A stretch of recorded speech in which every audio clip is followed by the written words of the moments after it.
Film ini diawali dengan seorang wanita yang bernama Rebecca, yang terbangun di sebuah ruang interogasi kantor polisi tua pada malam hari. Ia dihampiri oleh seorang detektif wanita yang bernama Mumun, untuk menanyakan keadaannya saat ini. Rebecca sendiri jujur, jika dirinya sama sekali tak ingat satupun tentang apa yang telah terjadi sebelumnya, dan mengapa dirinya sekarang ada di kantor polisi.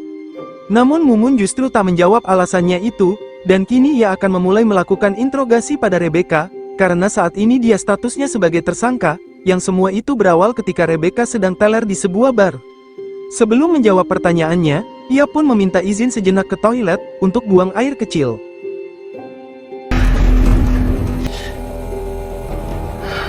Ia melihat jendela di sana, yang dirinya berpikiran untuk kabur lewat situ.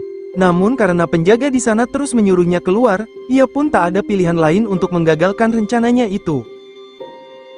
Ia pun disambut oleh seorang detektif yang bernama Avery, yang tentunya juga berencana akan menemani Mumun menginterogasinya. Ternyata tak hanya dirinya saja, karena terdapat seorang pria lain yang bernama Robert, yang saat ini juga sedang diinterogasi oleh Mumun, yang Robert sendiri merupakan pria kenalan Rebecca pada saat di barnya. Namun karena Rebecca sendiri tipe cewek yang mudah birahi, ia pun mencoba menggoda Robert, yang akhirnya mereka saling bercocok tanam di dalam mobilnya. Meskipun Rebecca sedikit mengingatnya, ia sendiri masih belum terlalu paham kesalahan apa yang ia lakukan, sehingga dirinya harus berada di sini. Mumun pun menjawab salah satu alasannya, jika Rebecca diduga telah menabrak seseorang dengan mobilnya, yang hal itu dibuktikan dengan sebuah darah yang menempel pada mobilnya. Namun karena pihak kepolisian masih dalam proses mengusut tuntas dari tindakan Rebecca, maka mereka pun sementara menjebloskan Rebecca ke sebuah penjara, yang dilihat dari kondisinya, tampak tak ramah bagi para wanita. Pada saat itu kawan Rebecca yang bernama Sarah, datang menjenguknya, yang dirinya sebenarnya juga tak paham, mengapa Rebecca sampai berada di sini. Rebecca hanya menjawab, jika dirinya mungkin telah menabrak seseorang, tetapi dirinya masih belum tahu pasti tentang hal itu. Lalu Sarah justru memberi kode melalui bungkus coklatnya itu, untuk segera lari dari tempat ini, seolah-olah Sarah tahu apa yang telah terjadi. Kemudian Avery datang dan menyuruh Sarah untuk meninggalkan tempat ini, karena mereka akan segera kembali menginterogasinya.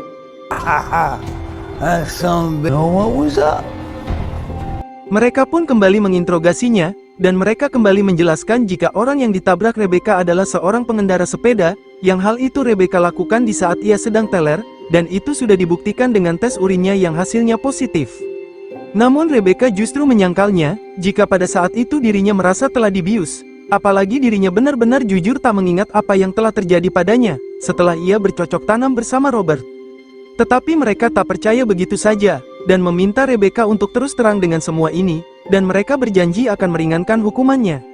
Untuk membantu interogasinya ini, Rebecca pun memohon pada mereka mencarikan pengacara untuknya, dan mereka pun menyetujuinya. 5 minutes! I called it! What are you, a goddamn clairvoyant?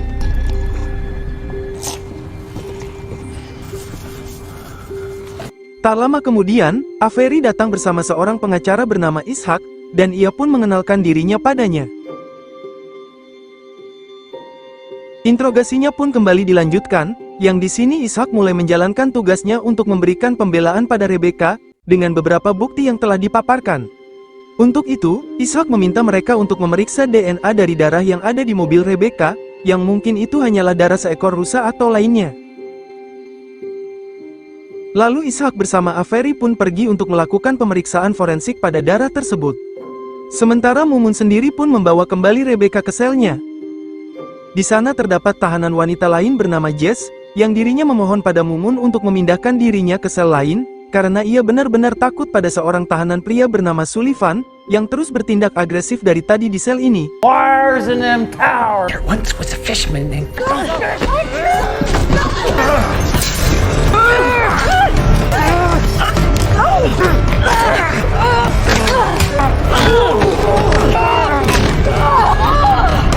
Mumun yang terdesak, menyuruh Rebecca untuk mengambil pistolnya, dan menembak Sullivan, namun dirinya justru sedikit ragu-ragu untuk melakukannya. Sullivan memang berhasil dilumpuhkan, namun tembakannya itu justru sekaligus mengenai dada Mumun, yang akhirnya membuat dia harus tumbang, yang hal itu diketahui oleh Avery, dan dirinya juga benar-benar histeris melihatnya. Rebecca sendiri pun semakin panik luar biasa, yang tentunya tuduhan terhadap dirinya akan semakin berat. Ia sebenarnya mencoba menjelaskan apa yang sebenarnya telah terjadi, namun Avery justru tak peduli dengan apa yang dia katakan, dan menyuruhnya untuk diam di kursinya, atau ulahnya itu akan semakin panjang urusannya. Rebecca pun mulai menangis, dengan apa yang telah terjadi pada dirinya, yang sebenarnya dirinya hanyalah korban dari semua tuduhan ini. Avery justru tak peduli, karena saat ini kesalahan fatalnya Rebecca telah membunuh seorang polisi, dan tentu dia akan terancam penjara seumur hidup atas semua itu. Dalam ketakutannya, Rebecca mencoba bernegosiasi dengan Avery, dengan menyuapnya sejumlah uang sebesar $1 juta, dengan harapan agar kasusnya ini dihilangkan, sekaligus dirinya juga dibebaskan. Di sini Avery akhirnya mulai sedikit terlihat sisi korupnya sebagai polisi, dan meminta tambahannya menjadi $1,5 juta, dan Rebecca pun menyetujuinya.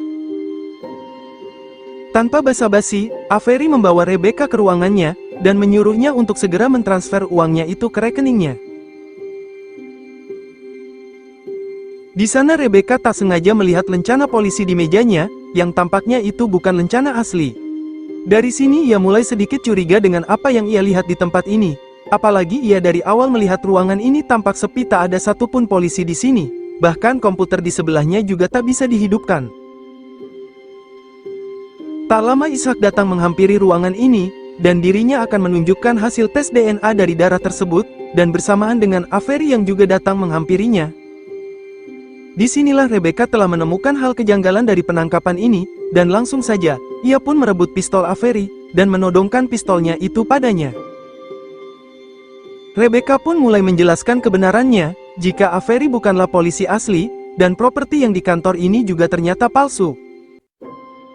Ishak justru membela Avery, jika dia benar-benar seorang polisi, dan juga ruangan ini hanya kantor sementara, yang saat ini kantor utamanya sedang direnovasi. Namun Rebecca tak mempercayainya, dan meminta mereka untuk menjauh darinya segera.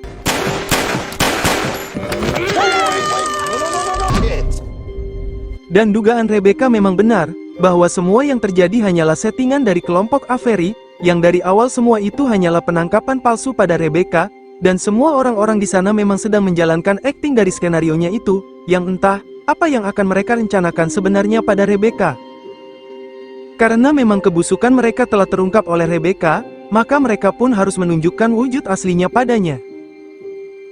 Di sini mereka kembali membawa Rebecca ke ruangannya, dan akan tetap menjalankan tujuannya itu. Avery pun terus terang, jika dirinya adalah kawan baik dari seseorang yang bernama Louis, merupakan seorang konselor kaya raya, dan dia sebelumnya juga sedang berpacaran dengan Rebecca.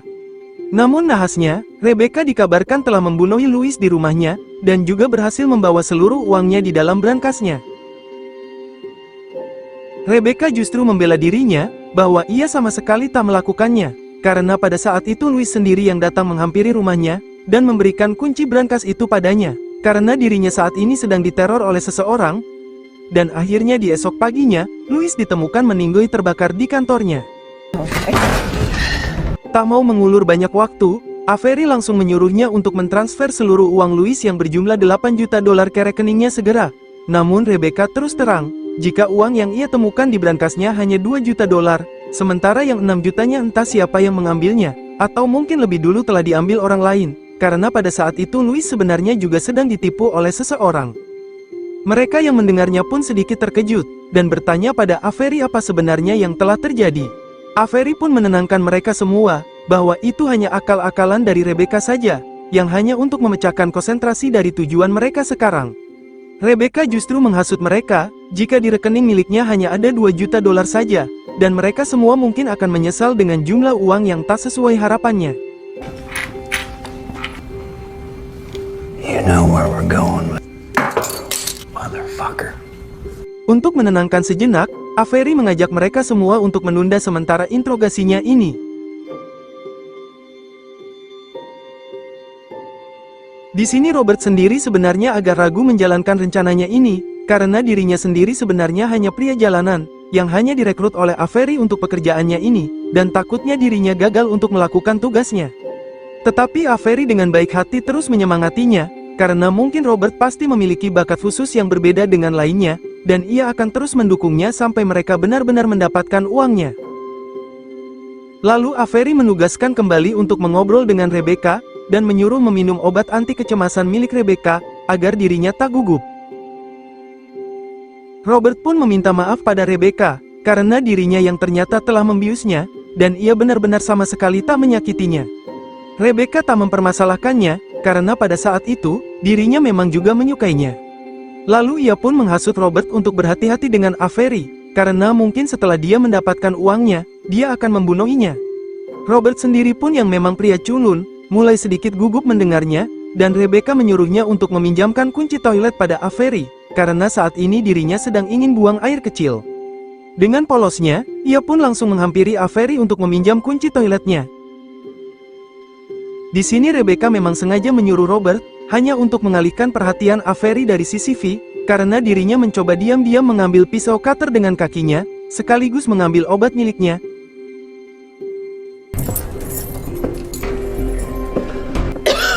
You okay? You okay? Ia pun diam-diam mencampurkan obatnya itu pada termos air panas, yang tanpa disadari oleh Robert.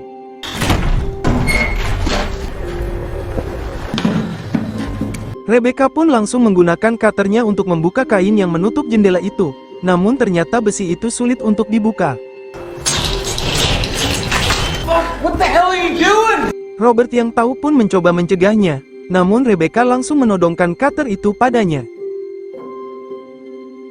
Avery yang menyadarinya pun langsung menodongkan pistolnya padanya, tetapi Rebecca mengancam akan membunuh Robert jika berani melawannya. Hands where I can see it. Rebecca pun hanya bisa pasrah dengan rencananya itu yang gagal, dan harus rela memborgol tangannya itu kembali. Lalu Avery kembali menghampiri Robert yang terluka dan para kelompok lainnya, yang sangat terkejut melihat apa yang telah terjadi. Avery meminta mereka semua untuk tetap bekerja sama menyelesaikan urusannya ini. Namun mereka justru sedikit tak terima dengan perlakuan Avery yang hampir membuat nyawa Robert melayang, sehingga mereka sedikit berselisih tentang masalah ini. Namun karena tak ada waktu lagi untuk mengatasi masalah ini, mereka memutuskan membiarkan Robert terus terluka di sana, sehingga Robert semakin kehilangan banyak darah, dan akhirnya ia pun langsung mati seketika. Mereka semua pun kembali berkumpul di ruangan interogasi. Rebecca pun mulai menduga, jika mungkin memang Avery lah yang telah meneror Louis sebelumnya. Mereka pun menenangkannya, dan mereka pun kembali melanjutkan interogasinya pada Rebecca, dimulai dari Sullivan akan memberikan ancaman padanya. Seketika itu, Sullivan pun mulai merasakan kesakitan di tenggorokannya, akibat meminum kopi yang telah tercampur dengan obat kecemasan milik Rebecca sebelumnya. Mereka pun segera membawa Sullivan bersama dengan jasad Robert, dan Avery memintanya untuk tetap fokus untuk menjalankan tugasnya. Tak lama, mereka pun kembali, lalu Avery menyuruh Jess untuk melakukan ancaman pada Rebecca, agar dia segera mentransfer uangnya.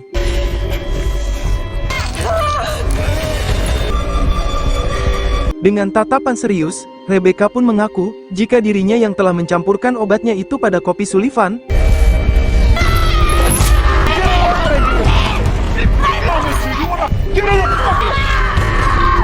Avery dan Ishak pun melepaskan borgol di tangan Rebecca yang terluka, dan menyuruh mereka semua untuk keluar dari ruangan ini.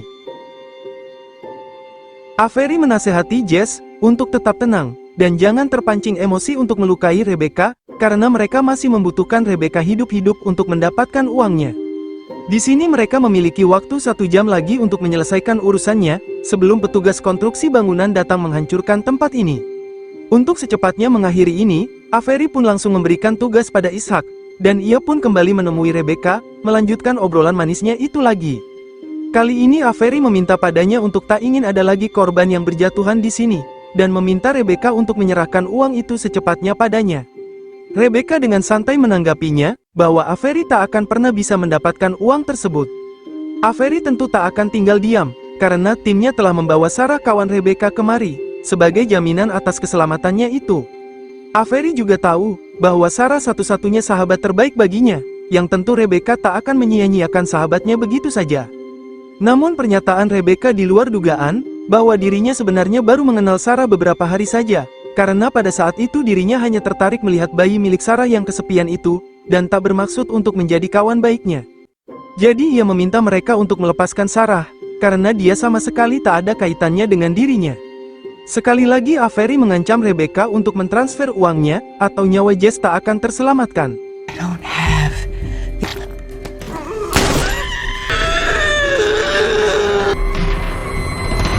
Mumun sendiri yang melihat tindakan kejamnya itu pun meminta untuk menghentikannya, karena kesepakatan rencana mereka dari awal tak seperti ini. Mumun pun membawa Sarah keluar dari ruangan ini.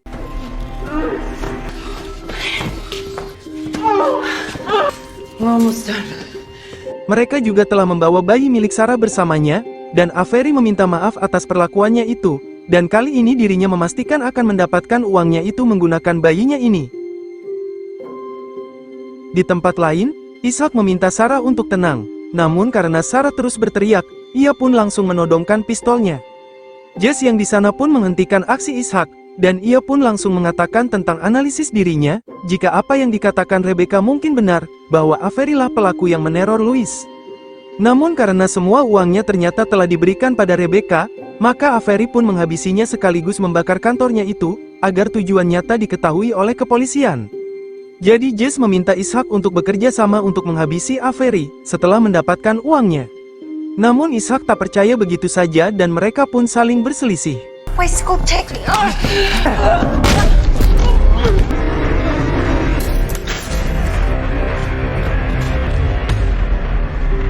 Beralih pada Avery yang kembali ke ruangan itu sambil membawa bayinya Sarah padanya. Di sini Avery bercerita sedikit tentang bayinya ini, yang pastinya Rebecca tak ingin bayi yang malang ini menjadi yatim piatu, karena ulahnya. Ia meminta Rebecca memberikan pilihannya ini untuk mentransfer uangnya, atau bayi ini akan kehilangan ibunya. Karena Rebecca masih saja mengulur-ulur banyak waktu. Fuck it. Ternyata itu hanya tipuan dari Avery yang hanya ia lakukan sebagai ancamannya semata. Kemudian Mumun datang dengan membawa bayinya yang asli, karena mereka tahu, jika Rebecca sebenarnya punya naluri kasih sayang terhadap bayi, sehingga hal itu tentu membuat Rebecca tak ingin bayi itu mati sia-sia karena dirinya. Avery dan Mumun mengembalikan bayinya di kantornya, dan melihat Ishak yang hanya terdiam, yang mereka berdua masih belum menyadari, apa yang telah Ishak perbuat pada Jess. Avery pun kembali memborgol tangan Rebecca, dan menyuruhnya untuk mentransfer uangnya itu, dan berjanji akan membebaskannya dan bayinya itu. Namun belum saja mengirim uangnya, Ishak yang sudah tak tahan pun terus terang, jika dirinya tak sengaja membunuh Jess, suasananya pun mulai tak kondusif. Namun Avery mencoba untuk terus menenangkannya, bahwa Ishak tak perlu merasa bersalah dengan hal itu.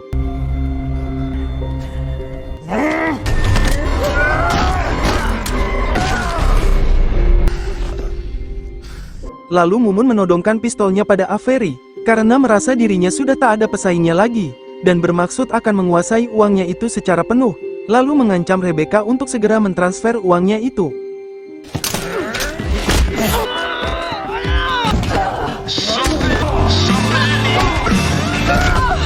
Bersamaan dengan itu, Sarah sendiri sedang berusaha melepaskan ikatan di talinya, begitu juga dengan Rebecca, yang juga berusaha melepaskan rantai di borgolnya.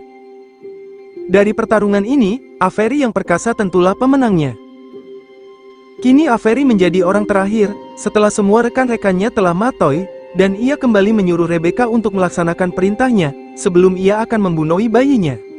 Seolah-olah tak memiliki rasa takut lagi, Rebecca dengan tersenyum mengatakan, bahwa secara tak langsung, dirinya telah memulai peperangan ini padanya, apalagi dirinya dari awal berhasil mengulur-ngulur waktu padanya, yang secara tak langsung, Avery telah membantu dirinya menghabisi anak buahnya satu persatu.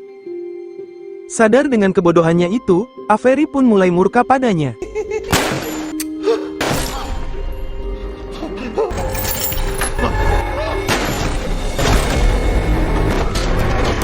Dengan inilah, Rebecca akhirnya terbebas dari para begundal tersebut, sekaligus juga menghabisi mereka semua dengan mudah. Ia pun menghampiri bayinya itu, dan bersiap-siap akan keluar dari tempat ini bersamanya. Bersamaan dengan itu, Sarah yang berhasil terbebas pun juga menghampirinya, dan menanyakan tentang maksud perkataan tadi, apa alasan Rebecca ingin berkenalan dengannya. Rebecca pun menenangkannya, dan nanti dirinya akan menjelaskannya, setelah berhasil pergi dari sini.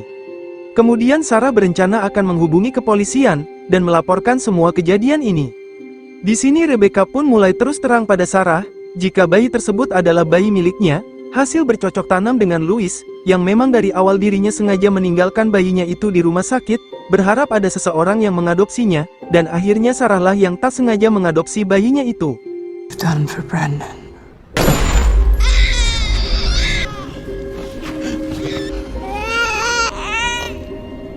Di saat itu juga, ternyata Avery masih hidup, meskipun dalam kondisi sekarat.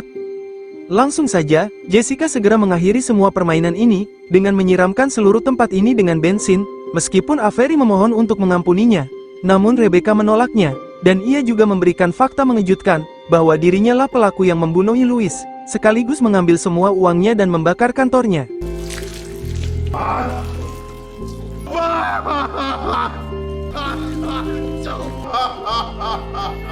Dari sini terungkaplah, bahwa Rebecca sendirilah sosok monster sebenarnya dari awal kekacauan ini terjadi, yang motif dirinya membunuh Louis karena rasa kecewanya itu dengannya, yang tak mau bertanggung jawab dengan kehamilannya itu, sehingga langkah itulah yang dirinya lakukan, dengan membakar kantor dan jasadnya, agar jejaknya tak diketahui oleh kepolisian. Hingga saat ini, para kepolisian masih kesulitan mengidentifikasi jejak dari Rebecca, apalagi ia juga selama ini menyamarkan identitasnya, yang nama dirinya sebenarnya adalah Jovan, bukan Rebecca. Dan akhirnya, Rebecca pun bisa pergi dengan tenang bersama bayinya, tanpa ada satupun yang memburunya, atau mengetahui dari kejahatannya ini. Terima kasih sudah menonton alur cerita film ini yang berjudul Detain. Tulis komentarmu tentang video ini. Jika suka dengan video ini, klik like, share, dan subscribe untuk mendapatkan notifikasi video terbaru selanjutnya, dan semoga kalian semua diberi kesehatan dan dilancarkan rezekinya selalu.